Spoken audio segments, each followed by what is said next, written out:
Assalamualaikum warahmatullahi wabarakatuh. Alhamdulillahirabbil alamin. Alhamdulillahillazi hadana lihadza wa ma kunna linahtadiya laula an hadanallah.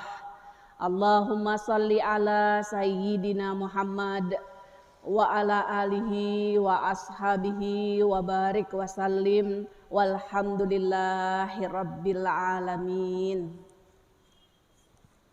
Kita bersyukur pada Allah atas limpahan kasih sayangnya, atas curahan kenikmatan dan rizkinya. Semoga benar-benar kita mampu bersyukur.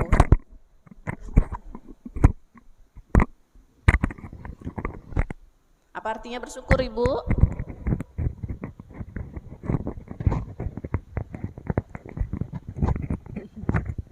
Apa artinya bersyukur, Bu?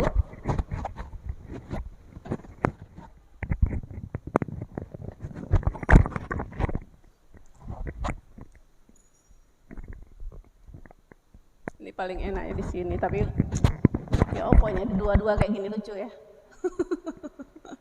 Udah yang bisa nggak jatuh, nggak apa-apa lah. Saya udah terbiasa begini, Bu, di mana-mana harus dipreteli kayak gini. Nggak apa-apa. Baik, Bu, artinya bersyukur apa? Berterima kasih. Bagus, Bu. Nah, yang lebih lagi yang kita harus ingat, artinya bersyukur itu memakai apa yang dikasih, gitu kan? Untuk mendekat pada Allah, untuk nyenengin. Saya belum pernah sampaikan, kalau ibu atau seseorang dikasih motor, saya suka nyontohinnya gini, dikasih motor, motornya disimpan di kamar, diselimutin motornya tuh. Itu namanya dia bersyukur apa enggak? Enggak kan? Iya kan? Nah, namanya bersyukur bagaimana? Motor itu dipakai. Kalau dipakainya buat dugem, buat jalan-jalan terus ke mall terus, bersyukur apa enggak? Enggak bersyukur. Pasti yang ngasih enggak senang. Ingat ya, Bu ya. Nah, ini 1 minggu ini pembukaan saya di semua tempat begini. Nggak tahu kenapa kok ngomong begini, Allah saja yang gerakkan. Jadi saya seragamkan aja di sini juga. Oh, udah lebih 1 pekan kayaknya. Sudah? Jangan lupa ya. Tadi saya tanya, di mana-mana saya tanya, enggak ada yang bisa jawab juga ternyata. Ingat-ingat motor tadi ya. Ingat-ingat motor. Nah, kita diberi Allah apa? Sehat, umur, kesempatan, ada waktu luang, banyak dikasih keluarga, kok ada nyamuk. Nah, baru kita namanya bersyukur. Jadi nggak cukup kita alhamdulillah gitu, atau bikin syukuran gitu ya. Itu namanya kita bersyukur, itu namanya kita tasyakuran, namanya bersyukur itu dipakai apa yang dikasih sama Allah itu sesuai. Tadi orang kasih motor itu tuh dia pasti kasihnya tuh untuk kebaikan dia.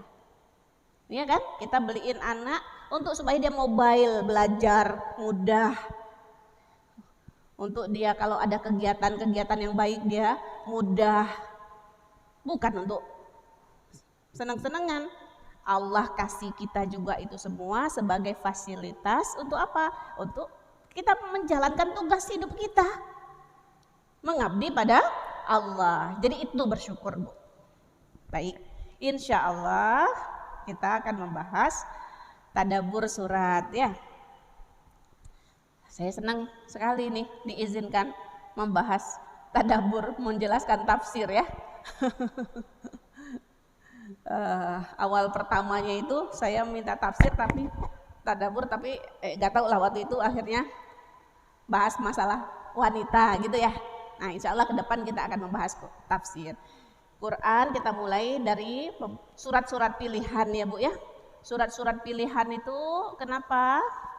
Kenapa dia dinamakan surat-surat pilihan? Sebenarnya tentu saja 30 juz itu semuanya pilihan. Semuanya kalam Allah ya yang terbaik buat kita. Hanya ternyata ada beberapa surat, beberapa ayat yang Allah minta kita baca berulang-ulang. Allah minta kita baca berulang-ulang, ada yang 1 hari sekian kali, ada yang kemudian minimal yang diminta ulang tuh nanti 1 pekan sekali itu ya. Tapi ada ternyata yang diminta diulang setiap hari ya. Diminta, bagaimana diminta? Iya, Rasul melakukan begitu. Rasul mengulang-ulangnya setiap hari, berarti kita juga ya diperintahkan, dianjurkan untuk mengulang-ulangnya. Baik Ibu, saya mau tanya ya, kalau disuruh baca ulang-ulang gitu loh, gitu ya, kira-kira kenapa Bu? Apa tujuannya kita disuruh baca ulang-ulang itu? Apa Bu Titi? Biar lebih paham, gitu kan? Bagus. Biar lebih paham. Lagi ada lagi penambahan?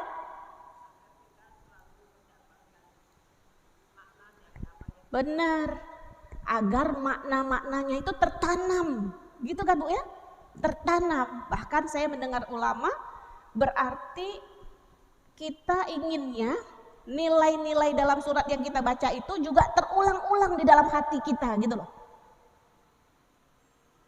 Terus tergiang-giang, terus terfikirkan oleh kita karena kita disuruh baca berulang-ulang, berarti maknanya juga kita ulang-ulang di dalam hati kita.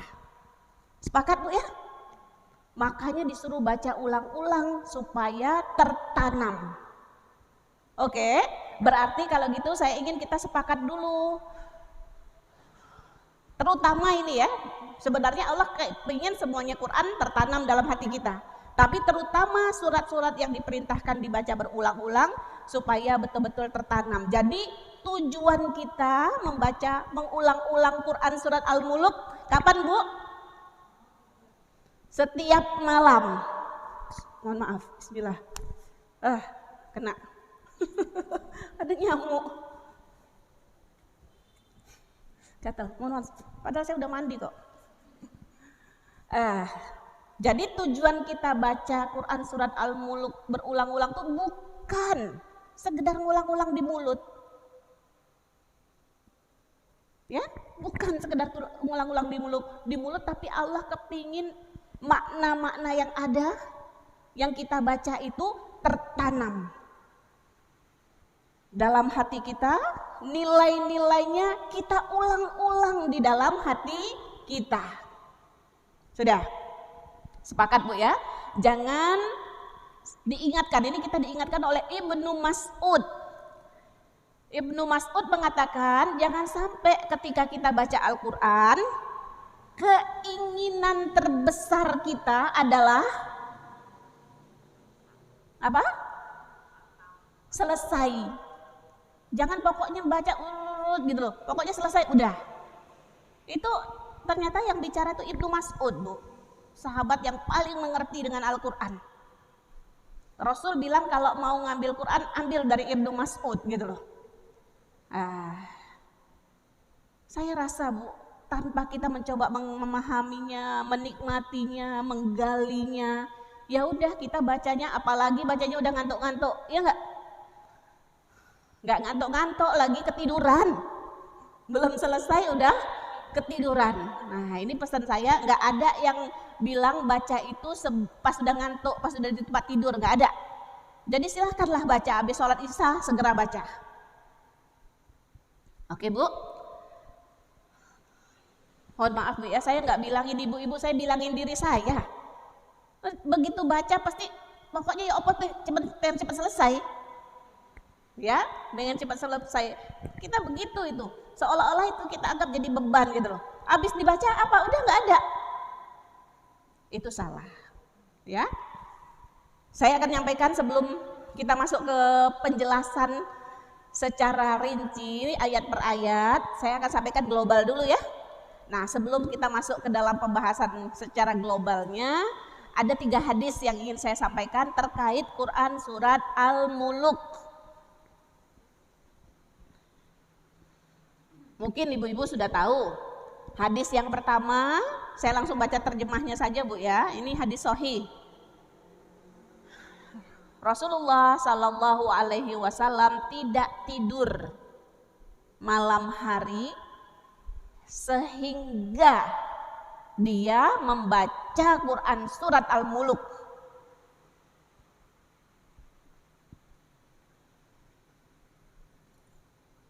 Saya minta dicatat di dalam hatinya, Bu. Saya juga, ya. Saya juga. Ya, sudah hafal kan hadisnya? Apa Bu hadisnya? Rasul, ayo Bu, kita ngomong sambil kita masukkan ke dalam hati dan pikiran kita. Rasul tidak tidur sebelum membaca Quran surat Al-Muluk. Yang sudah mengamalkan, Masya Allah, Tabarakallah. Ya, yang belum, tidak ada kata terlambat. Ya, tapi yang baca baru baca saja tanpa pemaknaan, itu tadi kita sudah bahas. Berarti masih harus belajar. Yang sudah belajar sudah paham apa sudah selesai masalah? Enggak. Saya udah nyampaikan tafsir ini di mana-mana, tapi kalau saya baca enggak, saya mujahadah juga enggak muncul maknanya. Ya, jadi segala sesuatu itu tergantung keseriusan kita, kesungguh-sungguhan kita. Hadis pertama tadi sudah, hadis kedua. Surat di dalam Al-Quran, gak usah dibaca, gak usah ditulis semua, gak apa-apa. Ibu tulis intinya saja, ya. Ada satu surat dalam Al-Quran, ya, 30 ayat. Ini hadis sahih. Rasul katakan dia 2, Bu. Yang pertama, tashfa atau tashfa lahum au yashfa li sahibihi, memberi syafaat, memberi pembelaan kepada sahabatnya sampai dia 2, Bu ya. Yang ini sampai surat ini memasukkan sahabatnya ke dalam surga. Sudah? Jadi surat Tabarok ini Allah mengatakan ya, 30 ayat. Ada nanti yang 30 ayat lagi selain ini, surat Sajadah. Nanti kita bahas juga insya Allah. Dan Rasul juga dalam hadisnya baca juga Sajadah, Bu. Ini saya juga belum rutin, ya. Tapi yang paling banyak hadisnya nanti yang Rasul tidak pernah, maksudnya kuat sekali melakukan adalah Al-Muluk. Sudah tadi apa Bu? Yang kedua hadisnya surat yang memberi syafaat sampai memasukkan sahabatnya. Sahabat siapa? Sahabat Al-Muluk. Maksudnya orang yang bersahabat dengan Al-Muluk. Hadis yang ketiga. Kayaknya nanti saya tambah satu hadis lagi ya. Hadis yang ketiga, ibu-ibu yang dirahmati Allah, surat dalam Al-Quran yang tukhosim. Tukhosim itu mendebat, membela gitu loh tepatnya. Ya, membela sahabatnya sampai diampunkan semua dosa.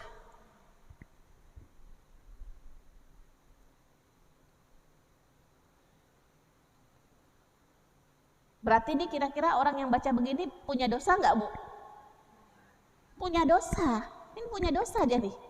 Ya, tapi kemudian dibela. Paham, Bu? Nanti kita akan di pengadilan Allah kan? Di pengadilan itu ada penuntut, ada pembela. Nah, ternyata yang termasuk yang nanti akan bela kita, kata-kata tukhosim itu membelanya dengan sengit gitu loh. Sampai ada perdebatan, itu namanya tukhosim itu. Ya, membela dengan sengit, maksudnya membela dengan kuat sahabatnya, maksudnya sahabat yang bersahabat dengan Quran surat Al-Muluk, sampai Allah ampunkan semua dosa-dosanya.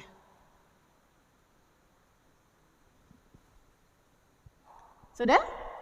Satu lagi deh, mohon maaf ya, saya tambah satu hadis lagi. Tadi saya katakan 3. Hadis yang keempat, ini dikatakan surat Mani'ah. Ini sebenarnya yang lebih terkenal lagi hadis ini. Mani'ah. Mani'ah itu yang mencegah. Suara saya kayaknya kurang bulat ya.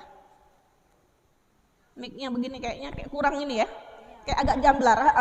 Iya, bener. Saya juga ngerasa kurang enak. Kenapa ya? Mohon maaf ya ibu-ibu pengurus. Ini ternyata peserta juga merasakan. Iya, ngambiar gitu.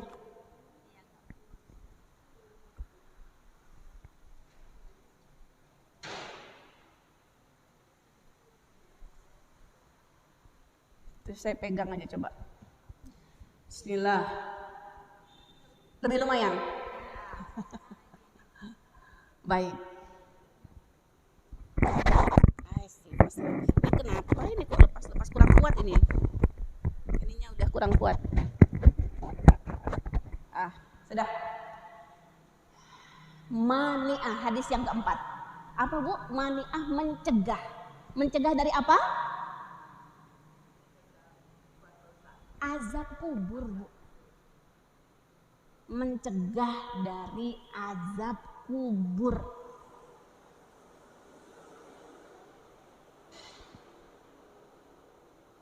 Masya Allah. Ibu pernah dengar, saya yakin, surat Al-Muluk buat orang tidak diazab kubur gitu kan? Nah ini hadisnya itu. Namanya dia mani'ah. Dia mencegah seseorang dari azab kubur.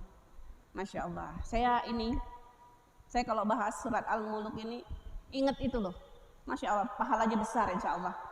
Pertama-tama tahfiz ini di Indonesia itu kan kayaknya dihidupkan Ustadz Yusuf Mansur ya. Mulai geliat di Indonesia ini. Dan saya ingat sekali program yang pertama digulirkan oleh beliau itu kan menghafal Quran surah Al-Muluk kan. Sama-sama. Ibu lihat nggak dulu tuh? Tahu nggak itu tuh? Mungkin tahu tapi lama udah terkubur gitu loh di sini ya. Nah saya ingat banget dulu ada acara di TV kan. Menghafal sampai kemudian selesai. Ibu mau menghafal Quran surah Al-Muluk? Mau Bu. Saya ingin tambahkan dulu ya. Ini supaya semangat kita belajar ini kuat ya. Ada ayat Bu dalam Quran surah Al-Ankabut. Di situ dijelaskan Al-Quran itu yang mana sih? Mana sih yang disebut Al-Quran itu? Ternyata Allah jelaskan Al-Quran itu adalah ayatum bayyinat fi suduril ladzina utul ilm.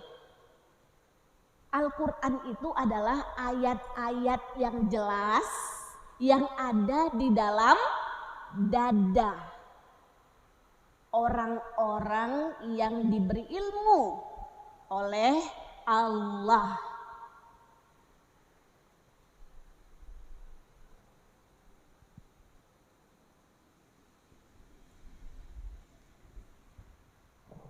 Di sini belum ada slide ya? Ada ya? Oh ada ya, benar. Saya aja nggak. Nantilah saya belajar maksimal lagi nih. Oh nggak usah Bu, nggak apa-apa.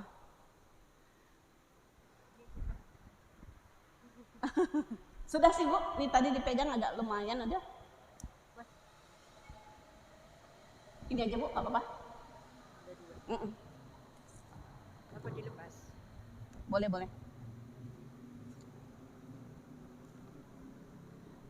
Yang mana yang Quran itu Bu? Oh malah kecil. Yang mana yang Quran itu Bu? Ayat-ayat yang jelas yang ada di dalam dada. Saya ingin sampaikan begini Bu. Ketika tadi Quran surat Al-Muluk tadi dia mencegah kita dari azab kubur, kapan gitu loh? Kapan dia bisa mencegah kita dari azab kubur? Tentu saja kalau dia ini ada di sini kita. Gitu kan? Kalau ada di sini kita. Kalau nggak ada di sini kita, kira-kira bisa nggak masuk ke kuburan? Terus bisa mencegah kita dari azab kubur, bisa nggak? Nggak bisa. Gitu ya?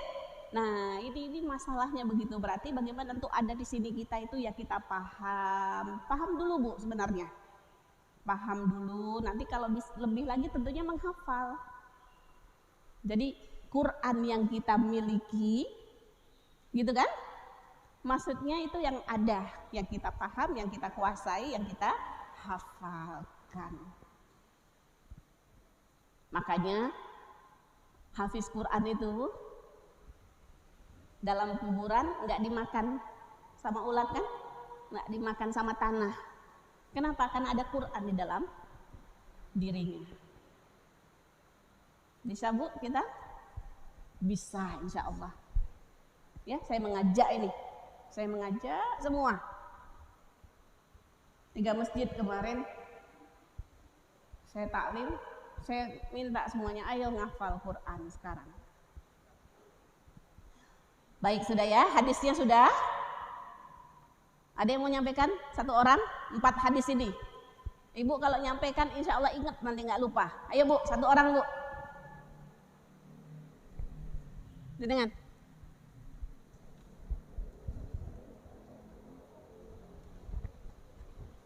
Susah. Ada yang mau ke depan nggak? Mau Bu ya? Coba. Singkat-singkat aja, nggak usah panjang-panjang. 1.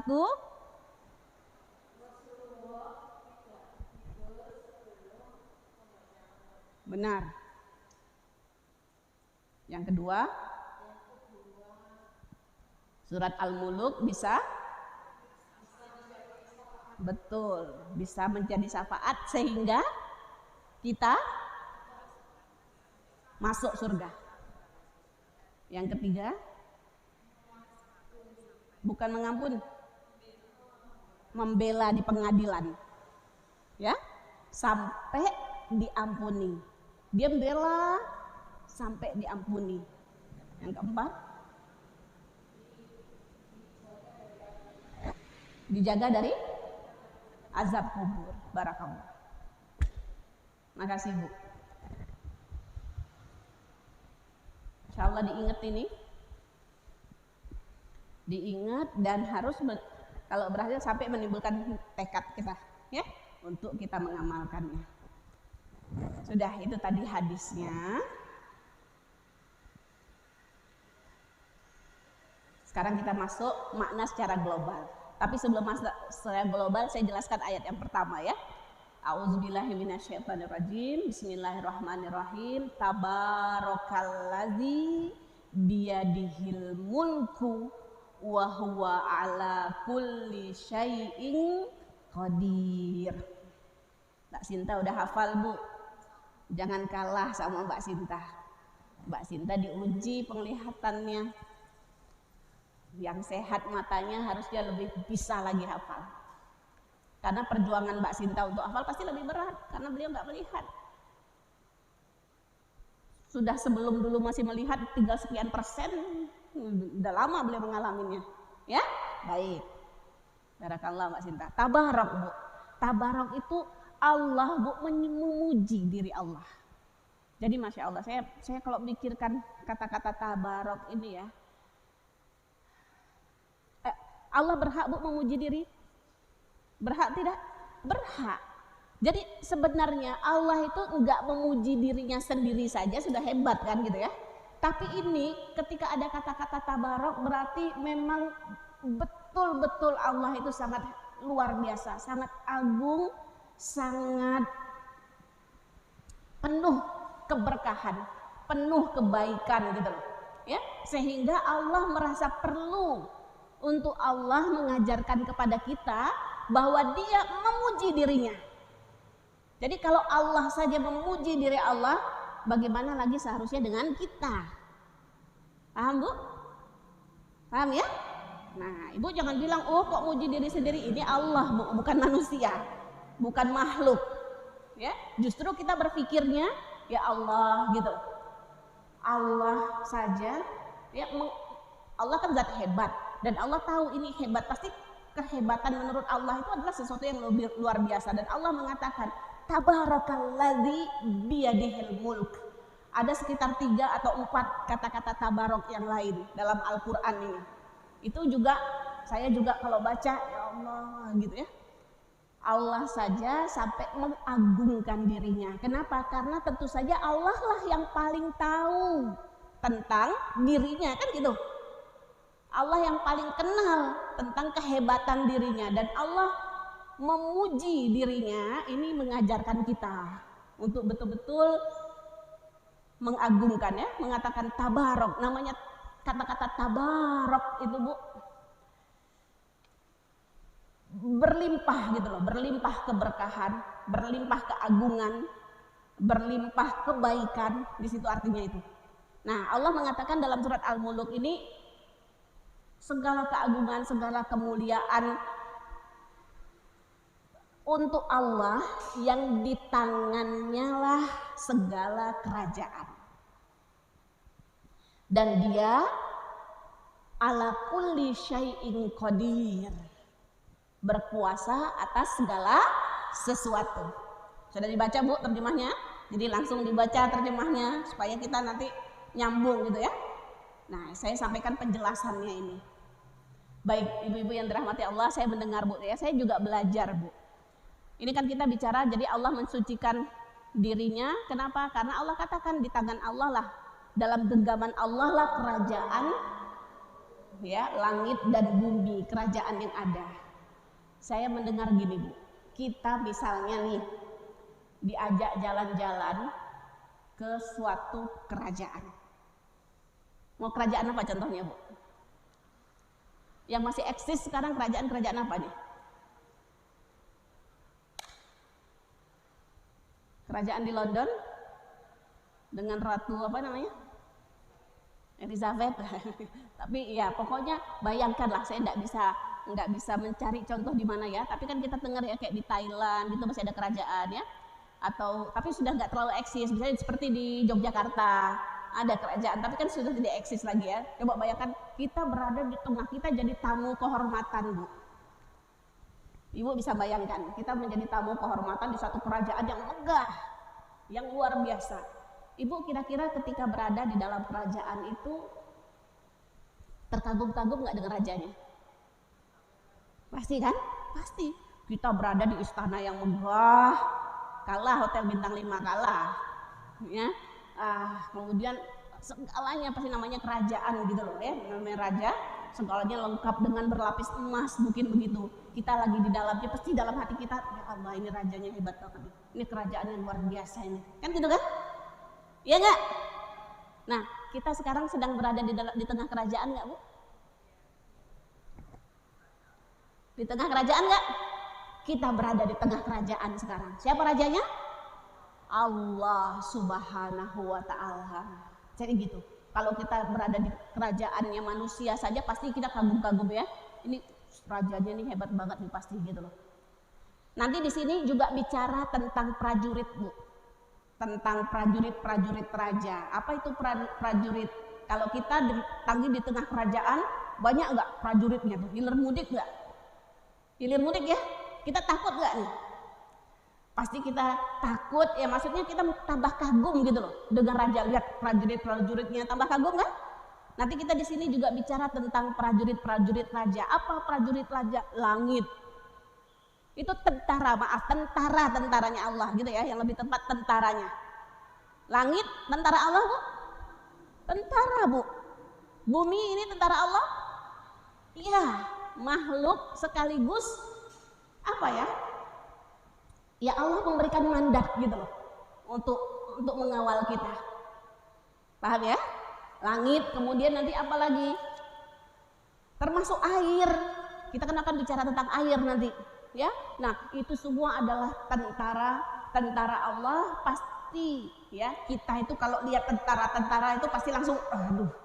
Ya, ini tentaranya aja bengis begini, misalnya tentaranya gini aja, ini gimana lagi nanti kalau rajanya marah. Sudah tambah satu lagi Bu, kita berada di tengah kerajaan tadi, kemudian kita dikasih tahu ini kalian semua dalam pantauan loh ya, berada dalam CCTV, semua percakapan, semua perbuatan ya tercatat. Berani ngomong sembarangan Bu? Berani nggak? Pasti nggak berani. Kita kalau takut di dinding aja bisa dengar kita dulu. Begitu nggak kira-kira? Ketika kita berada di tengah kekuasaan ya, yang kita tahu di situ semuanya tercatat, semuanya terekam. Kira-kira begitulah.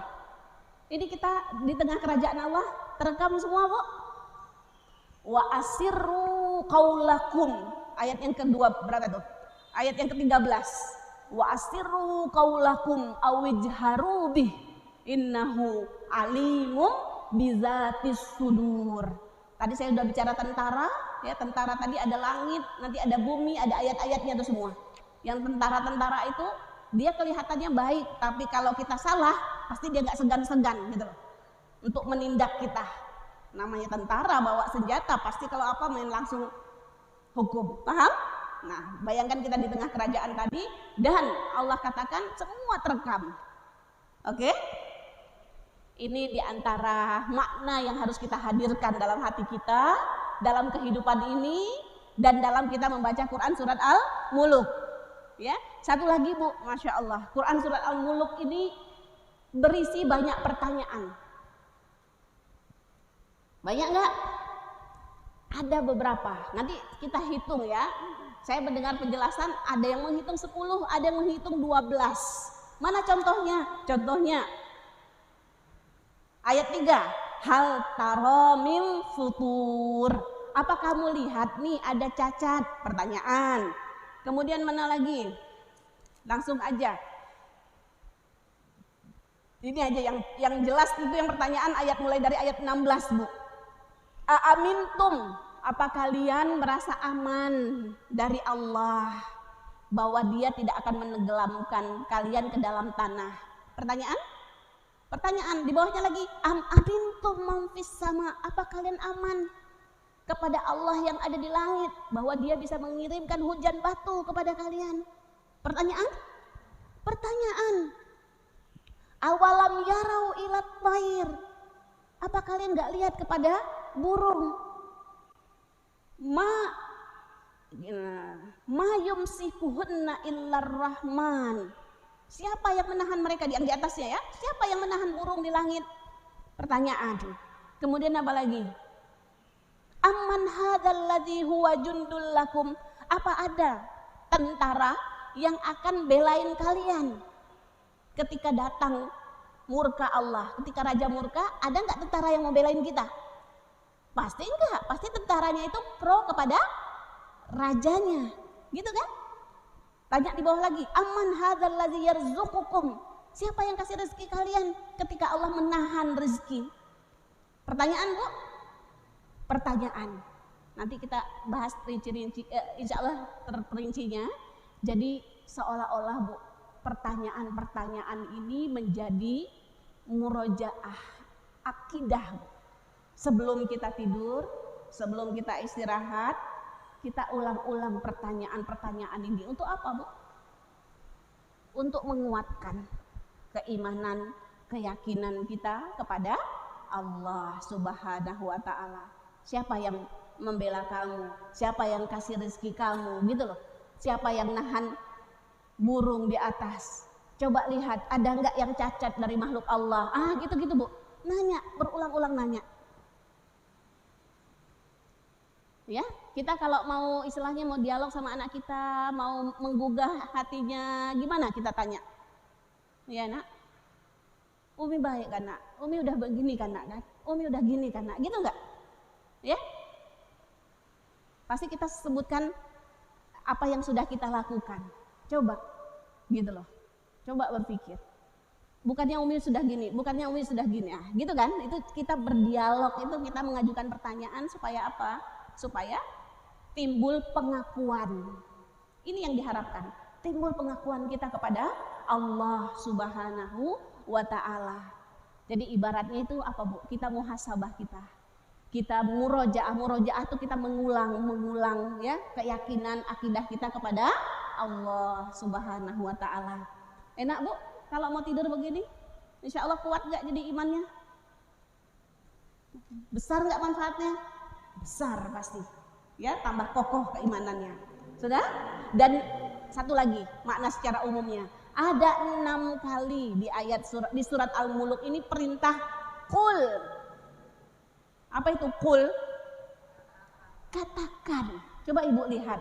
Mulai dari ayat 23. Kul huwallazi ansha'akum. Di bawahnya kul huwallazi zara'akum. Di bawah ayat 16. Kul innamal ilmu. Kemudian ayat 28, kul ara'aitum. Ayat 29, kul huwar rahman. Di bawahnya kul ara'aitum. Itu ada kul, ada pertanyaannya juga itu. Ayat 30, ayat 28 ya. Ada perintah kul dan ada pertanyaan juga. Berarti kalau Allah bilang kul, apa maksudnya, Bu? Katakan, nyatakan gitu loh. Berarti maksudnya ini Allah bimbing kita. Ya, Allah bilang ini, huwallazi ansha'akum wa ja'ala lakumus sam'a wal absara wal afidah qalilan ma tashkurun. Katakan, dialah yang telah menciptakan kalian dan menjadikan bagi kalian telinga dan mata dan hati. Sedikit sekali yang bersyukur. Kan Allah perintahkan. Kalau Allah perintahkan berarti gimana, kita diam aja? Ya, berarti kita memang harus, oh iya ya Allah gitu loh. Benar ya Allah. Kita kalau lebih bagus lagi kita jawab, ya, Engkau ya Allah yang telah menciptakan aku. Engkau yang kasih aku mata. Mata kok di sini ya. Engkau yang kasih aku telinga. Engkau yang kasih aku mata. Engkau yang kasih aku hati. Begitu, Bu, seharusnya kita berinteraksi dengan ayat Al-Quran itu seperti itu. Aduh, kalau kita bisa melakukan seperti ini tiap malam, saya jamin, Bu, insya Allah. Tentu saja Rasulullah nggak bohong gitu kan? Tentu saja Rasul nggak sembarangan ngomong. Tentu saja, karena Rasul dibimbing. Jadi hadis-hadisnya itu dibimbing pakai wahyu Allah. Ketika Rasul mengatakan surat Al-Muluk ini bisa memberi syafaat buat kita. Paham? Ketika surat Al-Muluk ini membela kita. Nah, itu Rasul nggak bicara sembarangan. Itu dari Allah Subhanahu wa Ta'ala. Saya ulang lagi, tetapi yaitu tadi pembelaan atau syafaat tadi tentu saja didapat bagi orang yang ya yang surat ini ada di dalam dadanya, kira-kira begitu loh. Ya, yang surat ini dia pahami betul. Bahkan dia hafal di dalam dadanya.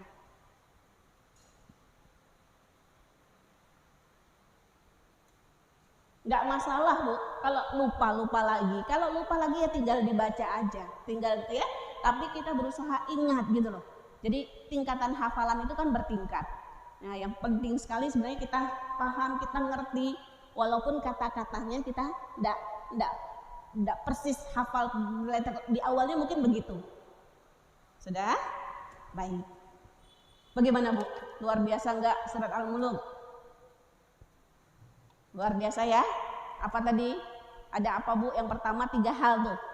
Yang pertama, dengan kita baca ini kita membayangkan kita sedang berada pada kerajaannya Allah. Ingat, ini kita berada di kerajaan Allah. Ada tentaranya tadi. Yang kedua apa? Surah Al-Muluk sebagai bukan hadis, makna global.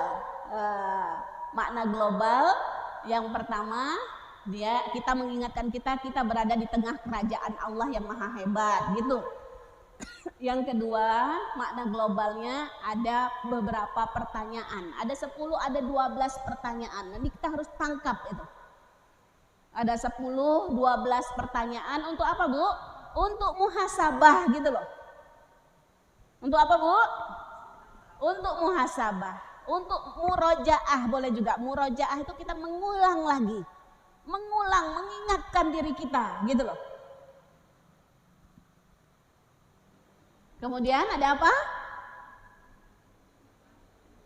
Ada 6 qul. Apa itu perintah qul? Allah mengatakan katakan. Ya, minimal kalau kita nggak katakan, minimal kita membenarkan. Ketika Allah mengatakan begitu, iya ya Allah, gitu loh. Ya, sebenarnya perintah qul itu perintah kita disuruh katakan. Oh iya. Kita mengatakan. Ya, seperti kalau qul huwallahu ahad itu loh. Qul huwallahu ahad. Ya kita disuruh, Bu. Kapan kita disuruh mengatakan Allahu qul huwallahu ahad? Kapan kita mengatakan huwallahu ahad? Seharusnya untuk setiap yang kita lihat, termasuk setiap yang terjadi sama kita bilang huwallahu ahad. Maksudnya apa? Ini cuma dia saja, perbuatan Allah saja. Ini semua hanya makhluk Allah saja gitu loh. Dapat rezeki huwallahu ahad, tapi lengkap pakai qul huwallahu ahad. Maksudnya ini aku dapat cuma dari Allah saja. Paham? Nah, begitu ya. Nah, kata-kata qul itu kita diperintahkan untuk mengatakan. Mudah-mudahan dipahami. Bisa dipahami. Bagaimana, Bu? Ketinggian tak? Pembahasannya ketinggian enggak? Ketinggian enggak? Bisa dipahami dengan baik? Bisa ya? Nah, kalau ibu nggak paham langsung bilang aja, saya nggak paham Ustazah gitu loh. Nggak apa-apa. Ulang lagi Ustazah gitu loh. Saya kepingin betul kita ini paham. Nggak usah buru-buruan ngaji. Nggak usah cepet-cepetan. Ya, tapi memang sampai paham, sampai inget. Ya, tapi jangan nanti ibu udah paham dari sini, 1 hari, 2 hari ditaruh aja catatannya. Atau yang di dalam hatinya udah inget tadi nggak diulang-ulang, kira-kira lupa lagi nggak? Jangankan ibu saya yang ngomong bisa lupa juga kalau nggak diulang. Kalau udah lupa lagi ada gunanya nggak buat kita? Nggak ada. Nanti ketemu lagi bulan depan ngulang lagi, kita kayak jalan di tempat nanti kalau gitu, nggak maju-maju. Sudah ya? Diingat ya? Coba kita udah dapat berapa poin tadi? Kita udah dapat poin pertama 4 hadis. Ya kan? Kita dapat poin kedua apa? Makna global dari surat Al-Muluk. Makna globalnya ada berapa tadi? Ada 3. Ingat-ingat. Itu dulu dimunculkan ketika kita baca. Karena kan kita nggak bisa selesai di sekarang. Ya? Kita masuk ke pembahasan ayat per ayat. Bismillah. Tadi sudah auzubillah dan saya sudah jelaskan ayat yang pertama. Ibu sudah paham arti tabarok, kata-kata tabarok sudah paham? Ya?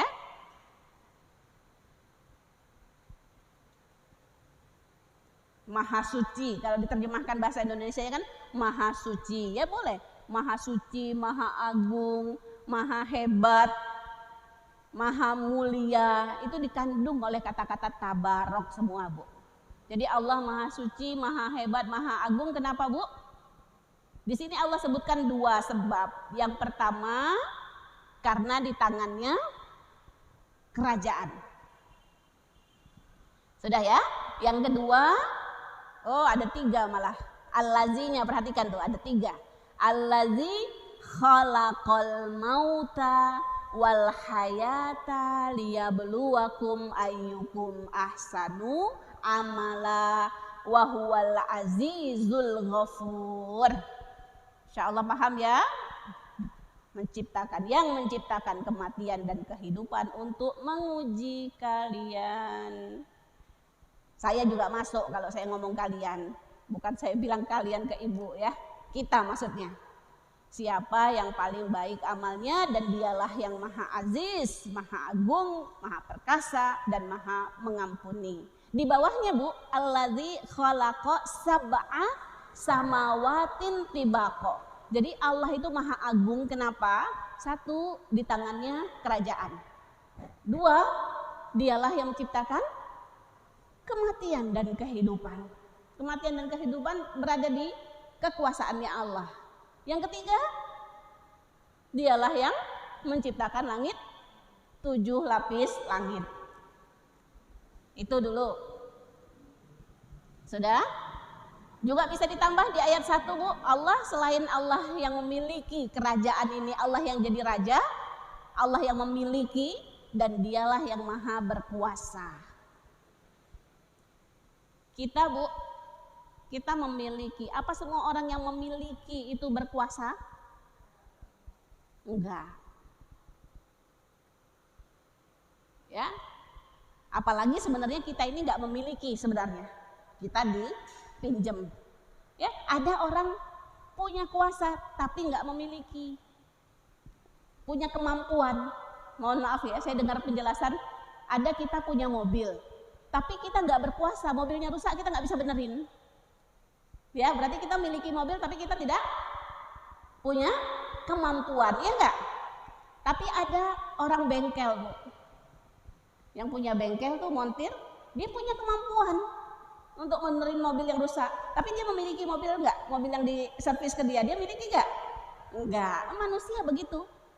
Ada yang memiliki tapi nggak berkuasa. Ada yang dia punya kekuasaan, dia punya kemampuan, tapi dia tidak memiliki. Nah, kalau Allah satu dalam dirinya, memiliki dan berkuasa. Tuh ya. Ini tambahan lagi penjelasan. Dia memang kalau tafsir itu nggak bisa satu jalan, Bu, karena ada beberapa sisi gitu ya yang bisa kita tadaburi dalam satu ayat tentu saja. Jadi tadi yang kedua, Allah Maha Agung karena Allah menciptakan kematian dan kehidupan.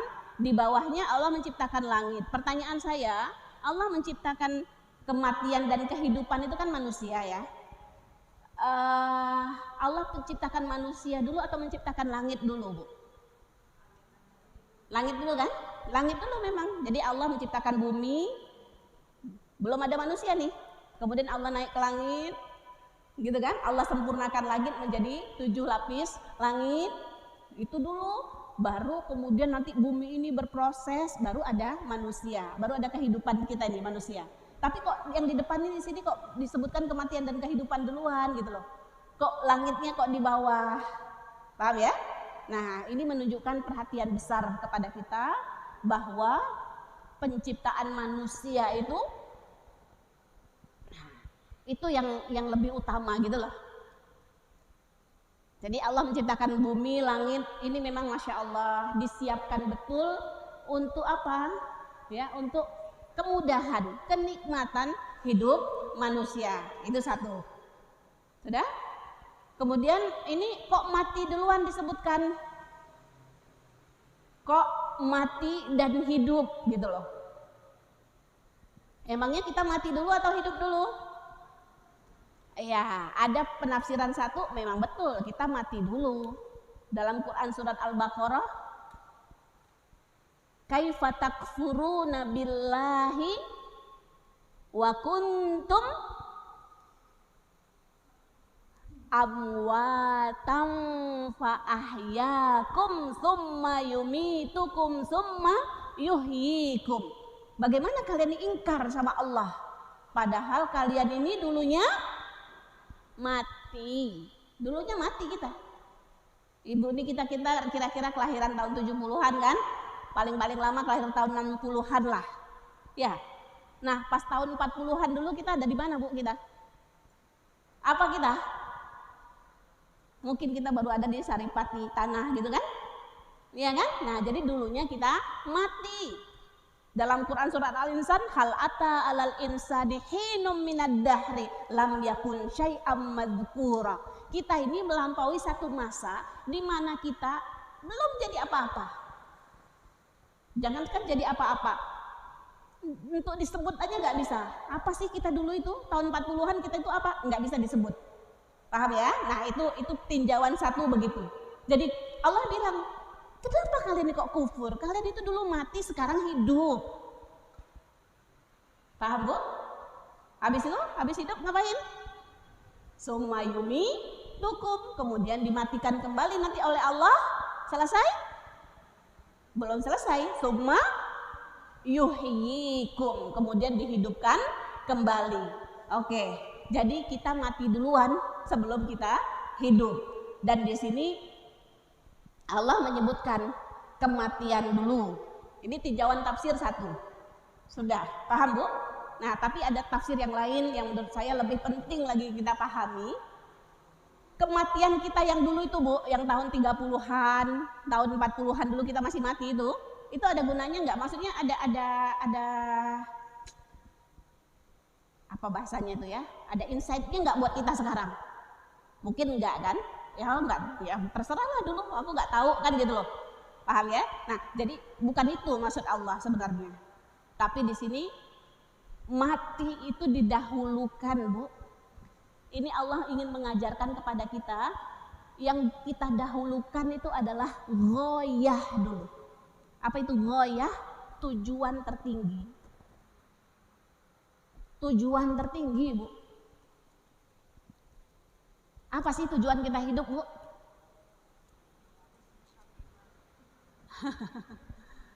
Kira-kira apa tujuan kita hidup itu? Dilihat dari kata-kata mati ini, Bu. Tujuan kehidupan kita itu adalah ya supaya nanti kita mati dalam kondisi terbaik gitu loh. Ini sekarang kita ngapain sini? Ini kita taklim, kita sholat, kita ibadah gitu. Untuk apa sih, Bu? Apa, Bu? Ini loh kaitannya dengan mauta ini. Maksud saya gini loh. Kaitannya dengan mauta. Paham ya? Di sini Allah katakan mati di sini. Ini mengajarkan kepada kita bahwa yang terpenting gitu loh kita pikirkan dalam hidup ini adalah kematian kita. Makanya Allah dahulukan kematian. Nah, tadi saya katakan kematian ini bisa maksudnya kematian yang dulu sebelum hidup kita mati. Dulu tahun-tahun 30-an dulu. Tapi itu kan nggak ngaruh sama kita kan? Nggak ngaruh, orang kita belum ada. Jadi rasanya kurang tepat ketika maut ini ditafsirkan ke kematian yang dulu. Nah, jadi Allah sebutkan di sini yang ngaruh buat kita, yang bisa membuat pelajaran buat kita. Kenapa kok Allah dahulukan dengan kematian? Berarti seolah-olah Allah ingin menegaskan betul yang terpenting bagi kita itu, ya ini namanya ghoyah, target gitu loh. Target itu harus didahulukan.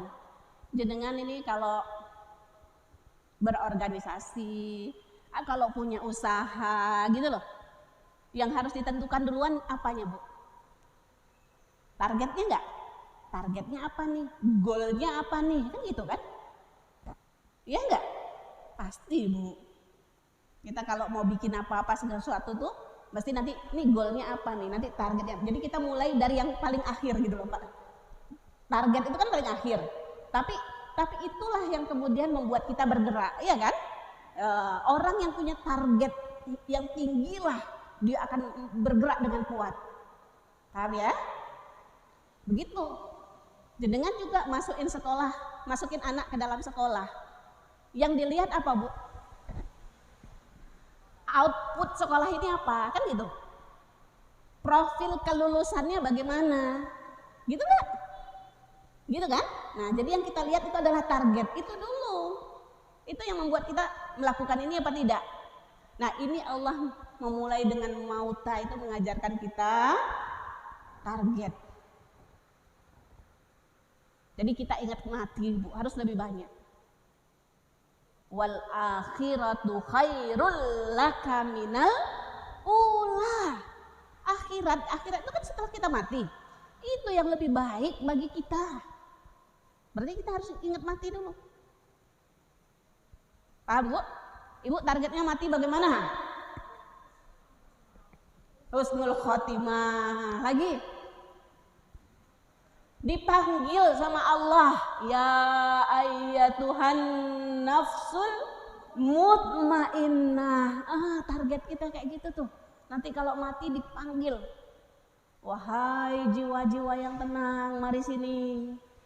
Ya, masuk di dalam golongan hamba, masuk ke dalam surgaku. Itu kita harus target kita di situ. Baru kalau udah targetnya udah tinggi, baru nanti menjalani kehidupan ini dengan benar. Coba kalau targetnya rendah, nggak punya target lagi, kira-kira kita ngerahin tenaga apa enggak? Enggak.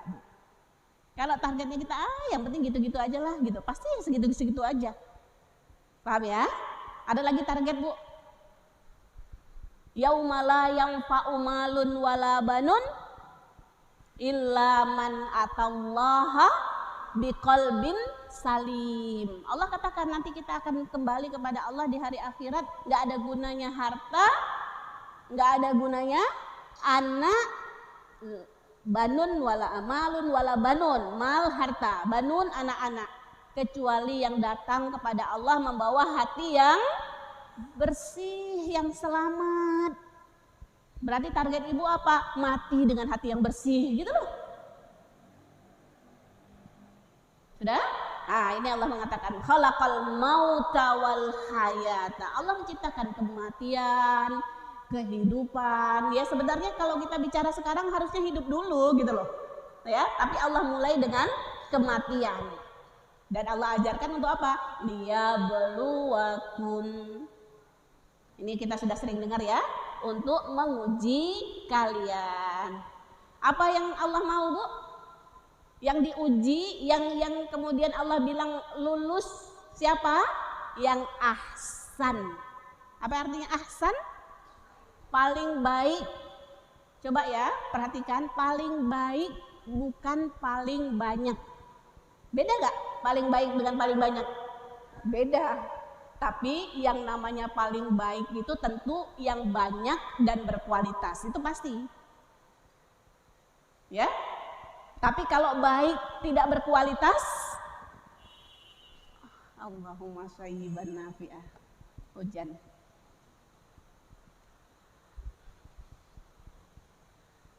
Kalau banyak tidak berkualitas, bagus Bu? Ada gunanya? Enggak. Kalau banyak tidak berkualitas, kenapa? Karena yang Allah inginkan yang terbaik. Kalau yang terbaik itu berarti yang berkualitas, walaupun sedikit. Jadi banyak tapi nggak berkualitas, enggak.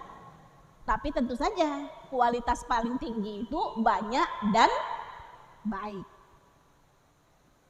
Jadi ini kita ingat-ingat. Kita ingat-ingat kita sholat tahajud maunya pokoknya 11 rakaat. Tapi asal-asalan. Kita maunya targetnya ngaji, tilawah, pokoknya mau 1 juz.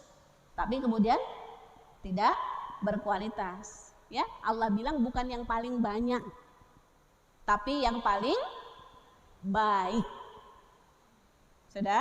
Nah, Ibu, ini catatan kita. Kemudian kalau saya mundur lagi ya, berarti dalam surat ini, dalam ayat ini Allah mengingatkan kepada kita bahwa kita sedang berada di mana ini, Bu? Sedang berada di aula ujian. Fi qa'atil imtihan. Qa'ah itu aula. Aula ini kita sedang berada di aula ujian. Ibu dulu kuliah, kalau di Indonesia ini kelasnya kecil-kecil ya. Ya di ruang ujian gitu saja. Di ruang ujian. Saya dulu pas kuliah di Azhar, kelasnya saya ya. Ya kalau ujian segini nih aulanya, lebih besar lagi.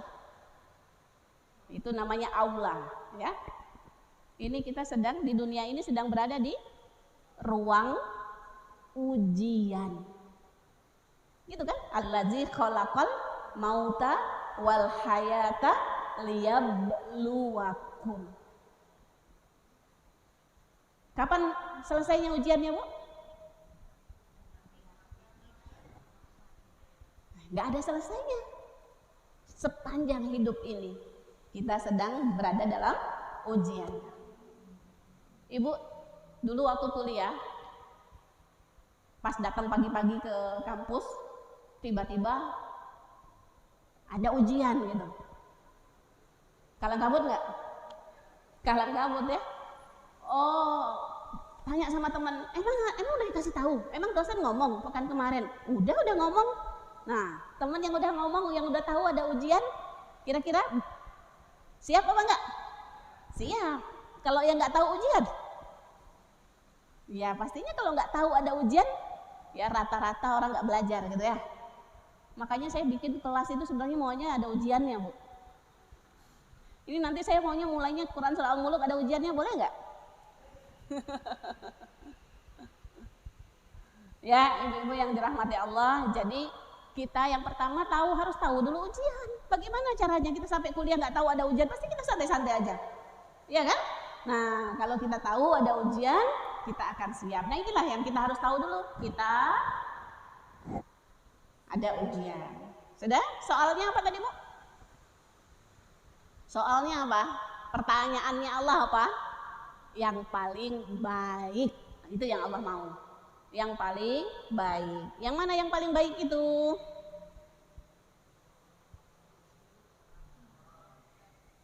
Itu nanti pembahasannya balik kepada syarat diterimanya amal. Dengan tahu syarat diterimanya amal yang dua itu loh. Apa yang pertama? Ikhlas. Ikhlas. Yang kedua, sesuai. Ya, nah, harus sesuai. Ittiba Rasul sesuai. Kalau nggak sesuai nggak benar amal kita, nggak diterima. Berarti yang paling baik adalah yang paling ikhlas, gitu kan? Dan yang paling sesuai. Itu yang paling baik.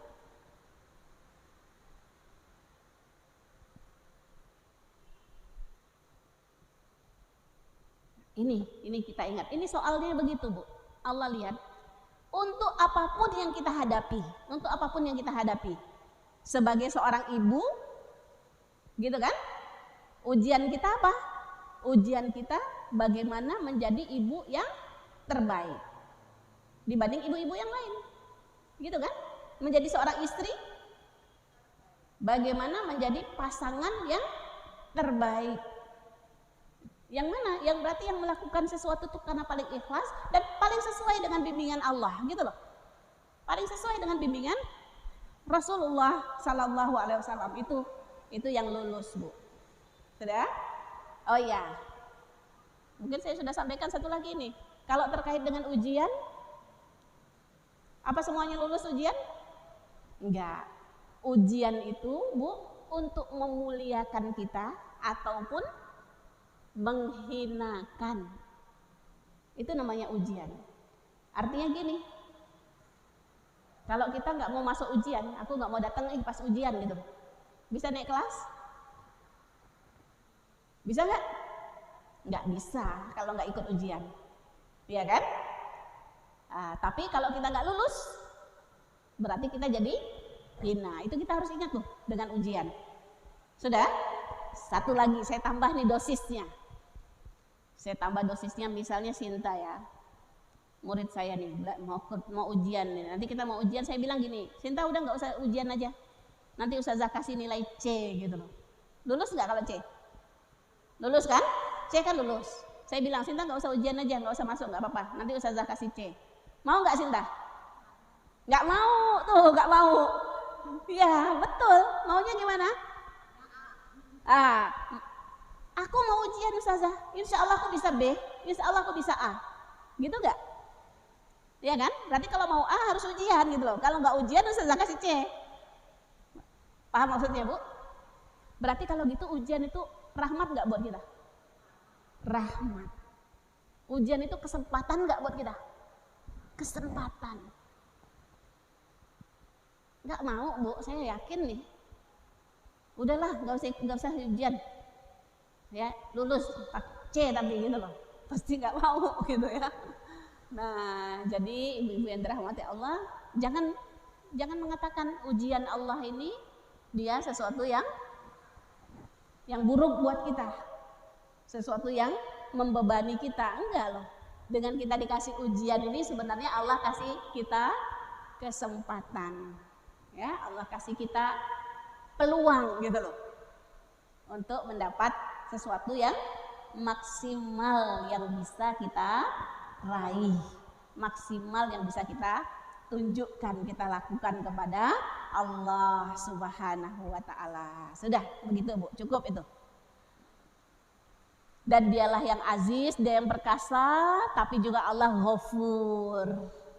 Ya, jadi Allah perkasa, maksudnya dalam ujian ini, Bu, kita kalau ujian pengawasnya kuat gitu, ya, keder nggak, takut nggak? Takut kan, nggak berani nyontek sana kan?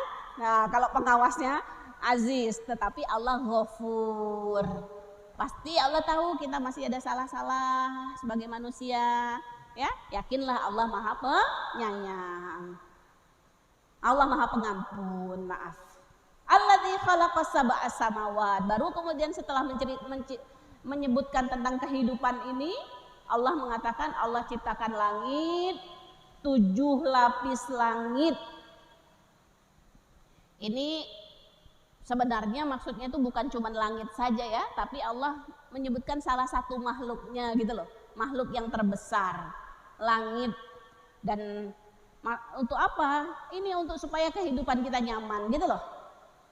Masya Allah, saya tidak bisa Bu, tapi jenengan kalau belajar dari ahlinya tentang menjelaskan fungsi langit, kehebatan langit gitu kan, dengan semua yang ada, dengan alam semestanya, atmosfernya dan sebagainya, waduh luar biasa tentunya.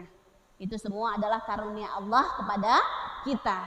Allah katakan, ma taro fi khalqir rahmani min tafawut. Kalian tidak akan mendapati, kalian tidak akan melihat di dalam penciptaan Ar-Rahman. Allah mengenalkan namanya di sini dengan Ar-Rahman. Ya, saya lupa. Nanti di makna global, tadi harusnya di makna global, termasuk yang diulang-ulang itu adalah Ar-Rahman. Dalam surat ini ada 3 atau 4 kali diulang-ulang kata-kata Ar-Rahman. Berarti Quran surah Al-Muluk ini mengajarkan kita tentang ya kemaha pengasihnya Allah Subhanahu wa ta'ala. Baik, kalian tidak akan melihat di dalam ciptaan Allah ini cacat. Farji'il basara, ulang lagi lihat. Hal taro min futur, apa kalian melihat ada yang cacat? Sumarji'il basara karratain, kemudian ulangin lagi, ya, ulangi lagi 2 kali. Saya dengar kata-kata 2 kali ini nggak mesti 2 kali Bu, artinya berkali-kali, berkali-kali.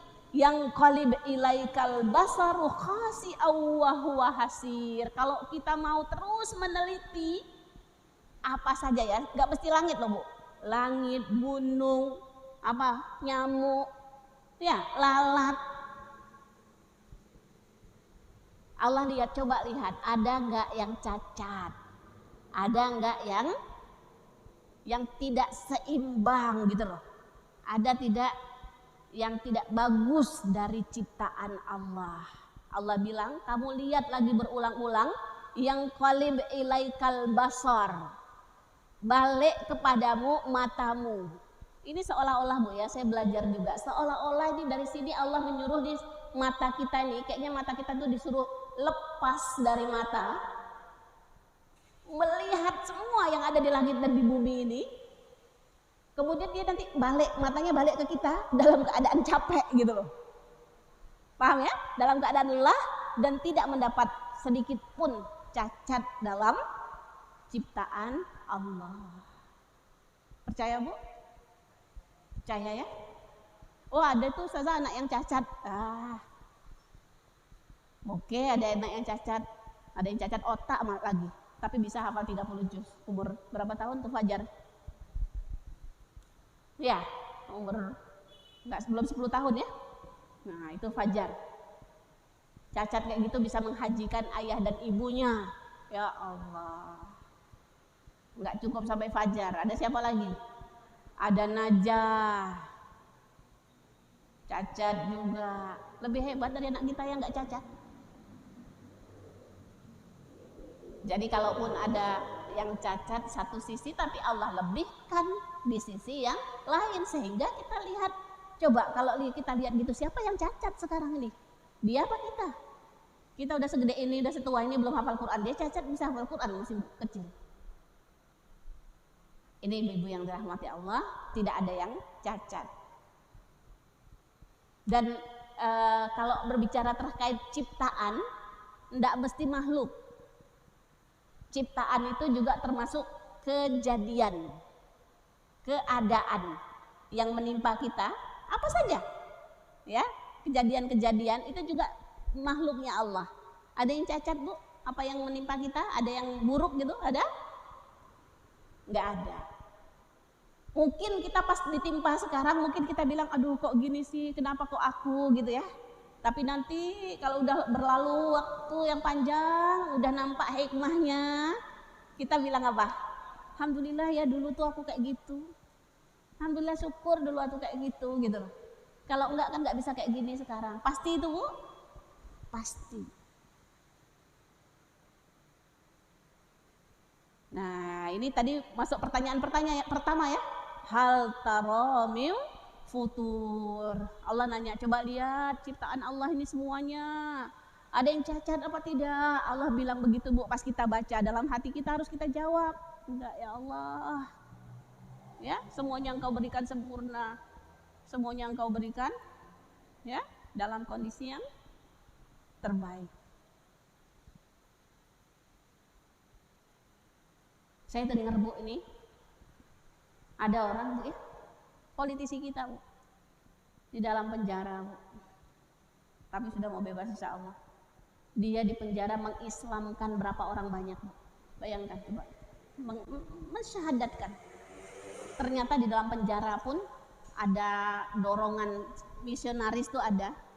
Nah ini dia dengan dia ada, dia bisa memasukkan ya, berapa orang ke dalam Islam. Rugi nggak dia masuk penjara Bu? Demi Allah, satu orang aja dia bisa masukkan Islam, kita masukkan Islam itu lebih baik dari dunia dan seisinya. Berarti bagaimana? Apa milih kalau kayak gitu? Bisa mengislamkan orang? Apa milih bebas di luar? Apa masuk penjara bisa ngislamin orang? Memilihnya Ibu pasti pilih yang ketiga. Enggak di penjara Ustazah tapi bisa ngislamin orang gitu ya. Ini ibu-ibu tidak ada yang cacat, tidak ada yang sia-sia, masuk gitu ya, tidak ada yang tanpa makna. Satu lagi ya, walaqad zayyana sama'ad dunya bimasabiha wa ja'alnaha rujuman lisyayatin wa a'tadna lahum adzabas sa'ir. Ini kita cepat begini, jadi memang menghafalnya nggak bisa. Kalau kita lambat-lambat, biasanya bisa sekalian ngafal. Tapi nggak apa-apa lah, Ibu menghafalnya nggak di sini, tapi saya berharap menghafal. Ya, oh iya, saya lupa mau cerita. Ada program yang tahfiz online, kita di yayasan buat Bu. Ada yang ikut nggak di sini? Nggak ada ya? Kita buat yang satu hari hafal satu ayat dengan makna. Itu ada yang berbayar dan sekarang ini kita mau buat yang gratis juga insya Allah. Saya berharap sekali ibu-ibu mau ngafal nih. Saya kemarin itu Bu dengar cerita. Saya enggak ini ya, ini tahadus binikmah ini. Tahadus binikmah menceritakan nikmat. Ya, ada anak saya kebetulan, anak saya di Sudan yang jadi gurunya salah satunya ya, saya dengar cerita dari anak saya, tapi gurunya bukan dia saja.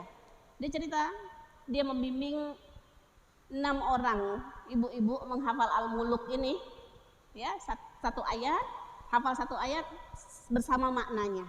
Nah itu sudah selesai, pas selesai itu mereka berempat waktu itu, jadi ada yang izin ya. Ya Allah Mi, kakak kemarin sama ibu-ibu nangis-nangisan Mi katanya. Ya saya tahu karena anak saya kan yang cerita ya, insya Allah dia nggak bohong. Kenapa nak? Iya kita tadabur Mi, ibu-ibu itu cerita betapa senangnya gitu loh, paham makna, jadi bisa mentadaburi alam gitu loh, bisa merasakan kerajaan Allah ini. Dan sampai bikin mereka nangis tuh, ada seorang ibu hamil Bu, jadi dia anak yang pertamanya itu sakit jantung. Kemudian karena inilah ya proses dari kehamilan, sampai dia dibilang jangan hamil dulu Bu gitu loh. Nanti ibu kalau hamil lagi, nanti anak yang kedua cacat, dikatakan ya cacat. Nah, qadarullah dia hamil lagi. Cerita itu diceritakan tadi lah, kejadian tadi ya sama anak saya itu, mereka ceritanya tuh ketika si ibu ini sudah lahir. Jadi si ibu ini nih satu hari nggak ikut, ternyata itu dia sedang melahirkan gitu loh. Jadi sampai udah hari terakhir mau melahirkan masih ikut di grup menghafal Quran, 1 hari izin karena dia melahirkan, besoknya hari pertama dia punya anak kedua, masuk lagi itu kelas ngaji lagi gitu loh. Karena online, itu cerita Mi, anaknya divonis sama dokter sehat, anak keduanya. Dan anak yang sakit jantung yang terus memang sedang berobat, menjalani perobatan, itu juga sehat gitu loh. Udah pengobatannya berhenti gitu loh, dinyatakan sehat. Saya rasa itu diantaranya hikmahnya ibunya semangat ngaji itu. Ya, semangat ngaji. Jadi tadi ngaji sepanjang kehamilan itu dia ikut 1 hari menghafal itu sampai kemudian 1 hari aja izinnya pas sedang lahirin saja, hari melahirkan. Hari keduanya sudah ngaji lagi. Nah, pakai online Bu. Sekarang alhamdulillah kita dimudahkan sebenarnya ya bagi yang bisa. Tapi kalau bagi ibu-ibu nggak bisa pakai online ya nggak apa-apa, belajar saja secara offline. Yang penting memang setiap hari menghafal Al-Quran, setiap hari hidup dengan Al-Quran, mencoba menghafal. Walaqad zayyana sama, sungguh kami telah menghias langit, kata Allah. Sudah cerah, alhamdulillah. Kami menghias langit. Jadi begini Bu, kita disuruh nyari, tadi suruh nyari apa Bu? Suruh nyari apa tadi di langit? Suruh lihat apa? Cacat, iya kan? Disuruh nyari cacat, ada enggak cacat dalam penciptaan Allah? Tapi kalau kita mau memperhatikan alam, mau memperhatikan langit, justru yang nampak apa Bu?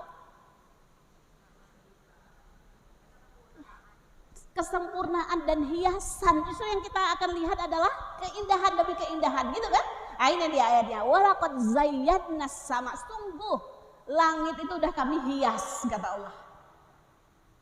Langit itu kami hias bimasabih, dengan planet-planet, dengan bintang-bintang, dengan makhluk-makhluk luar angkasa itu kami hias, kata Allah ya.